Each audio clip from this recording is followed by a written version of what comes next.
Member for Lilley. Thank you, Mr Deputy Speaker.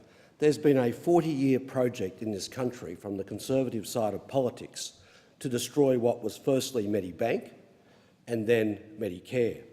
Since the 2014 budget, the Liberals have put a whole series of propositions on the table to eat away and white-ant the very foundations of Medicare. The Libs proposed in the last budget to privatise the Medicare payment system, and that, along with their failure to index rebates, which would push down rates of bulk billing, meant they were effectively getting rid of the very basis of Medicare. And to my way of thinking, that is privatisation. Now, thankfully, during the election, Australians saw right through the Prime Minister and his values. They clearly rejected the idea of electing someone just because they were a celebrity and because they had support from the top end of town. The Prime Minister's overreach on tax and Medicare confirmed the public's worst fears about Conservative Australia, that is, the radical agenda of the right. The radical agenda of the right, which is a recipe for American-style inequality and a struggling middle class. And of course, part of that agenda is the destruction of Medicare. It's an essential part of their trickle-down agenda. Now, since the election, that radical agenda has continued. Although the Prime Minister has been forced to defer his Medicare payment system privatisation plans, his statement about that turns out to be mere weasel words. If my constituents are telling it to me correctly, the Liberals are actively working to dismantle Medicare service levels and Medicare accessibility to the general public. Like many other members in this House, since July 1, I have received through my office a steady stream of complaints from constituents about reductions in Medicare service levels at Centrelink offices and about delays in receipt of cash claims left at offices.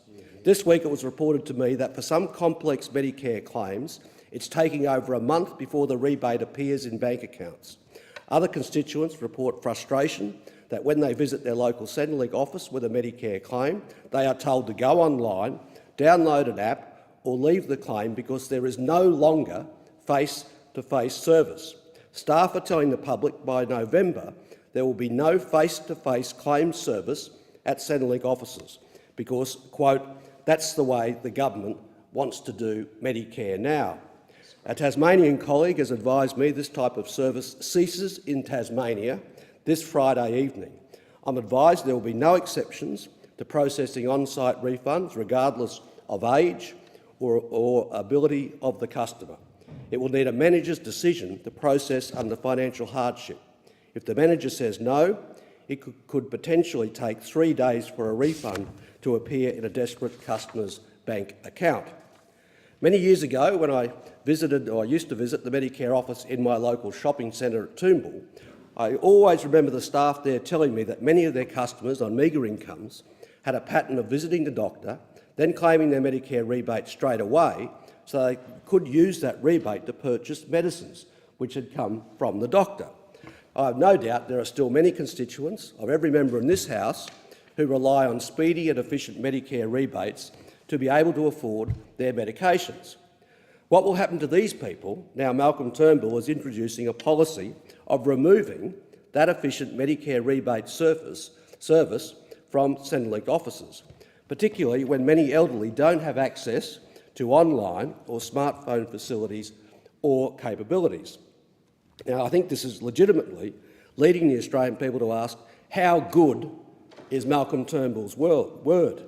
Did the Prime Minister and the Health Minister just commit to leaving Medicare payments in, quote, government hands so they could cut Medicare staff numbers, shift Medicare staff onto Centrelink work, remove the rebate service from our local Centrelink offices and plague the service with enough delays so that they could again mount the case for privatisation? Now, from what I'm hearing from other electorate officers, I think this is exactly the plan. They intend to strangle service for Medicare, and they're starting that in what is now occurring in Centrelink offices. The Australian people know this PM can't keep his hands off Medicare. And why can't he? Because this Prime Minister is a Liberal, and the Liberals have a 40-year project of strangling and wrecking Medibank and Medicare.